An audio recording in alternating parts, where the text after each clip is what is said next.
15, 20, 15 turun lagi, 10 lagi. Pelan sekali ini. Tapi begitu sudah 100, 200 malah cepat. Tapi sudah sampai 500 itu terus pelan usahanya. Dia nggak nambah-nambah. Ini kalau dijamin turun. Kalau ada usaha begini Bapak Ibu, pelan aja, datar terus turun. Ini jangan nyalain pesaing, jangan nyalain dukun. Ini sudah alami. Setiap produk, setiap usaha pasti pelan, lambat, stagnan, turun. Yang harus kita waspadai sebelum turun harus diupayakan supaya naik. Jadi di sini turun lagi. Sebelum turun kita waspada. Kapan turun? Sebelum turun harus diupayakan naik lagi. Ini mesti turun dan ini nanti harus diupayakan. Dan itu yang harus terus menerus dilakukan. Makanya kita nanti tidak bisa tidak. Kita harus kreatif memunculkan produk-produk baru. Apapun usahanya. Nggak bisa kita jualan itu saja selamanya. Makanan 3 bulan. Ibu juga begitu. Kalau bisa nanti makanya kalau bisa nih, katakan tema-tema dibikin. Temanya saya bulan ini bunga misalnya. Begitu bunga udah, sudah. Kita bikin yang lain lagi. Temen ikut, bunga apa ya udah gak usah bikin. Saya mau binatang misalnya gitu. Oh buaya nih, sekarang kota Surabaya ada buaya. Tapi bunganya besok karapan sapi misalnya gitu. Ini kalau bisa dijadwalkan cukup bagus. Ya. Yang makanan juga gitu kan. Makanya nanti ciri khasnya Surabaya ini kalau bisa Bapak Ibu harus tahu semua nih. Nanti di sana akan kita jadikan tema-tema. Kan gitu kan? Paham ya? Ayo Bu. Nah, pada saat tahap perkenalan lambat tadi itu biasanya jadi penjualannya masih rendah, tapi biaya promosinya masih harus tinggi terus. Jangan diam, karena memperkenalkan terus kan. Yang namanya promosi tidak hanya brosur loh. Kita bawa ke sana, jalan ke sana, produk kita ditawarin, kan itu kan, mainnya ser-keser. Jadi kalau bisa ini segera produksi, mestinya jangan ibu tangani sendiri. Delegasikan siapa yang bisa. Ya. Nah, siapa yang bagian pemasaran jangan di rumah ibu. Saya sarankan Bapak Ibu dia, karena kita yang punya usaha, kita yang harus rajin jalan-jalan. Tadi dia kan diundang majelis taklim datang, sambil bawa barang tapi produk kita dibawa, ya kan, buka bersama, kalau perlu nggak diundang datang gitu. Semangatnya kita harus nambah silaturahmi kan gitu, ya kan. Pokoknya ada padang-padang Petrobak datang, ternyata boleh melut. Pokoknya ada terang-terang yang padang-padang Petrobak kita datang, kita datangnya pantas melut Pak. Ya, nah strategi di sini ada selalu perbaiki kualitas karena kita baru memperkenalkan. Kita dengar seperti apa keinginannya. Jangan dicatat marah. Ya, selalu perbaiki kualitas, menyebarkan barang seluas-luasnya. Promosi terus dilakukan. Ini pada saat diperkenalan. Nah, pada saat pertumbuhan usaha yang cepat tadi dicirikan omset meningkat tajam. Gitu. Pada saat kita mengalami omsetnya cepat datang, cari segmen baru lagi. Segmen paham ya dulu? Segmen paham kan sudah? Segmennya mana? Dulu pernah cerita.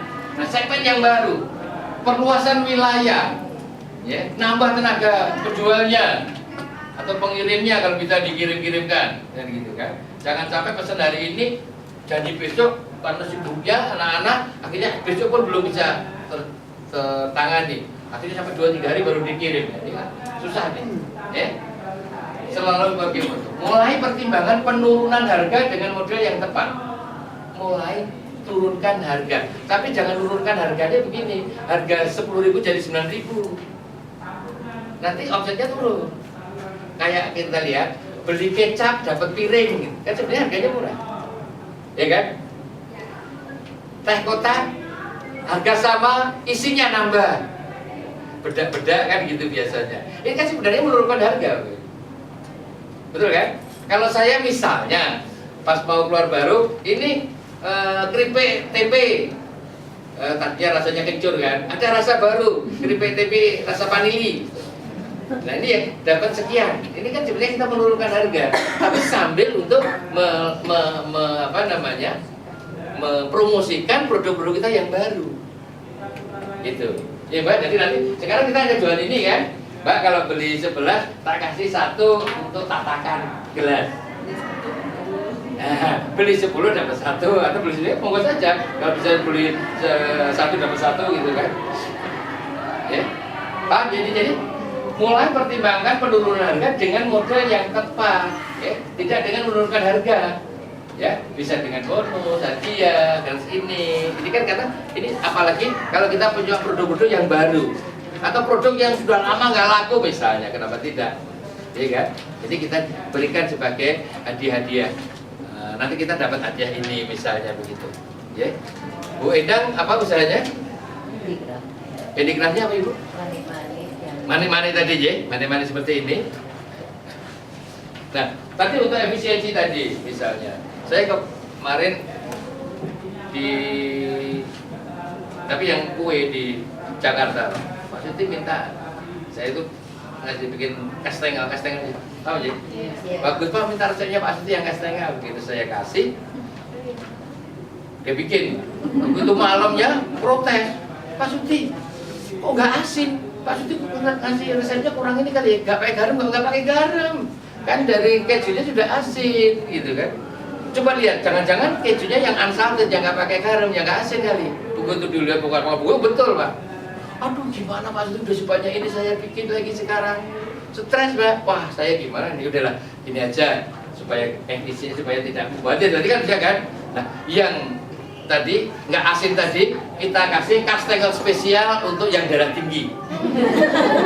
Tadinya biasa beli kan jualnya 50 Pak. Ini karena spesial untuk darah tinggi 90.000 Pak. Lebih mahal. Dan ternyata wah banyak yang pesan ini. Malah nambah lagi Pak. Barang salah ternyata malah bisa menguntungkan kalau kita bisa berpikir dengan kreatif.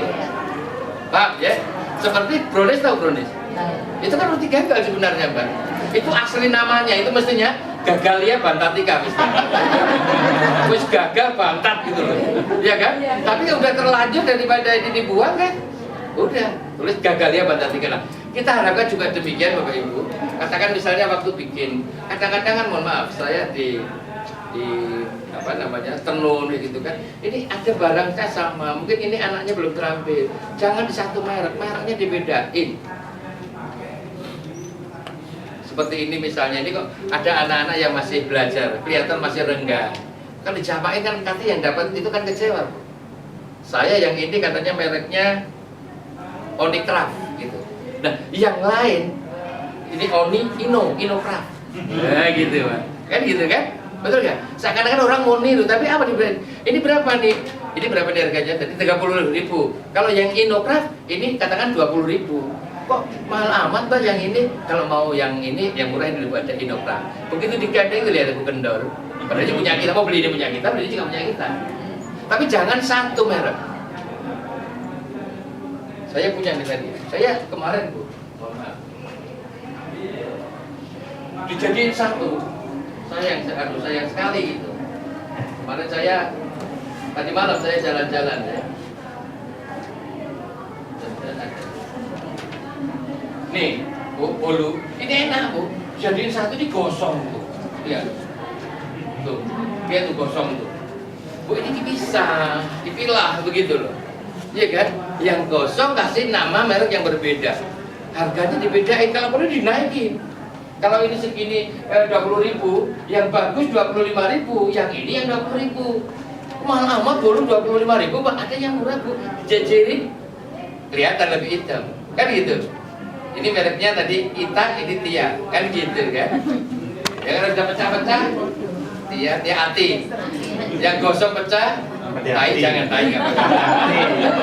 Tia, Ati, Ita, Ina, ini kan gitu kan. Jadi dibeda-bedain, ya Bapak Ibu. Dilihat nih, apa ini namanya? Saya sering sekali, ini enak ini Bu.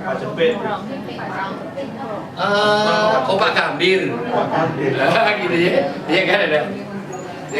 Ini rasa apa namanya? Ada wijennya gitu. Ini lihat tuh Bu. Kan kalian, kelihatan ya tuh. Ada yang gosong, ada yang bagus, jadi satu begitu 20.000 Pak. Hati-hati.